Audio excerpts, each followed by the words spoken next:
with Mrs. May gathering her cabinet tomorrow, with Jaguar Land Rover the latest big company to warn of the dangers of the government's approach on Brexit. Tonight I will get a good feel for the pulse of business when I speak at the CBI East Midlands annual dinner. Here are a few extracts from the speech I am planning to make. I am among those campaigning for a people's vote on the final deal that Mrs. May brings back to Parliament.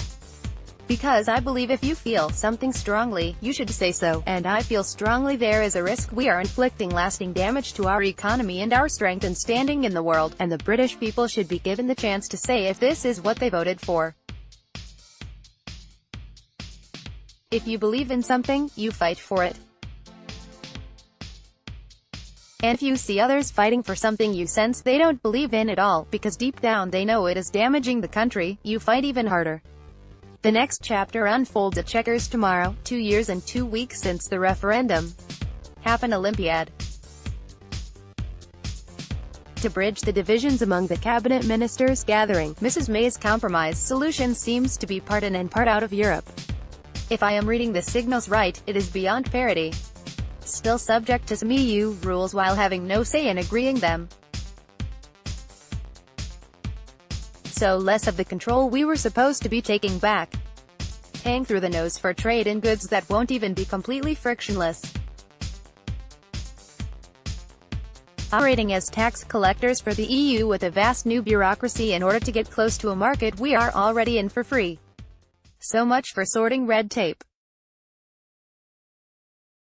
And whatever progress on manufacturing, following the huge expressions of concern from some of our biggest employers, outside the single market on services which account for 80% of the UK economy.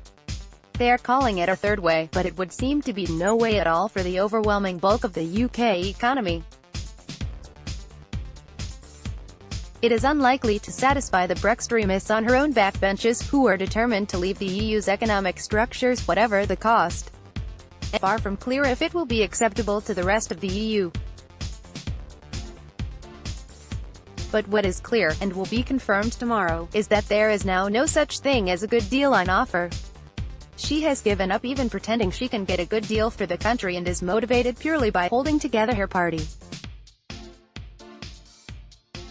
Her own Brexit tests are not being met. Labour 6 tests are not being met. Leave supporters say they are being sold down the river.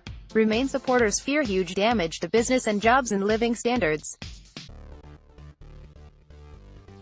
The only way for the cabinet and parliament impasse to be met is by putting the deal to a people's vote, and also by properly addressing some of the issues that led to the vote in the first place, not just immigration, but jobs and living standards, health and education, skills, crime, transport and housing, which are being pushed to one side, neglected, because of the government's determination to deliver something it knows will do the country harm, and no longer even tries to pretend otherwise.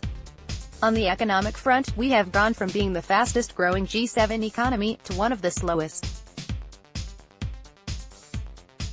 Doubtless Brexit is not the only factor, but it is a big one. Bank of England Governor Mark Carney has suggested the average household is already £900 worse off because of Brexit, even before we have left. This is dismissed by the Brextremists as little more than a continuation of David Cameron's Project Fear tactics, which were rejected in the referendum.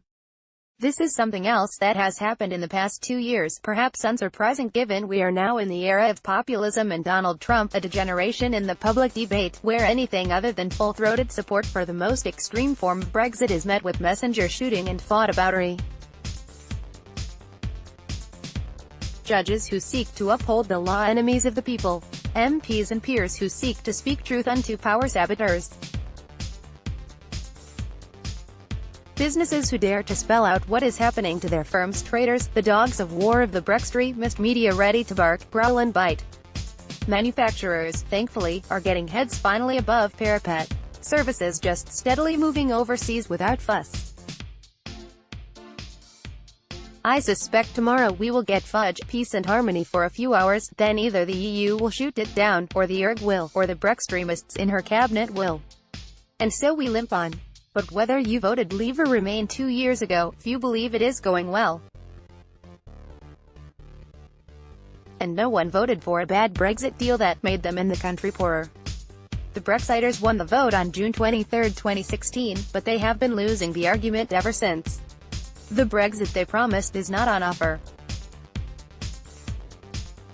The claims made for it are not materializing. The lies told for it are being exposed.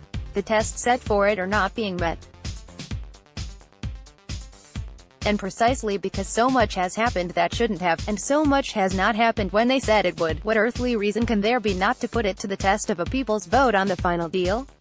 Democracy is a process, not a day. How can it be undemocratic to let the people have a say, once we know what that deal actually means for our futures? Democracy is not just about voting. It is about big decisions being tested in the public and parliamentary furnace of debate. And what is anti-democratic is to try to stop and stifle that process out of a fear, justified, that opinion is shifting, fast, against the delusions, fantasies and unicorns. If they are so confident, test it.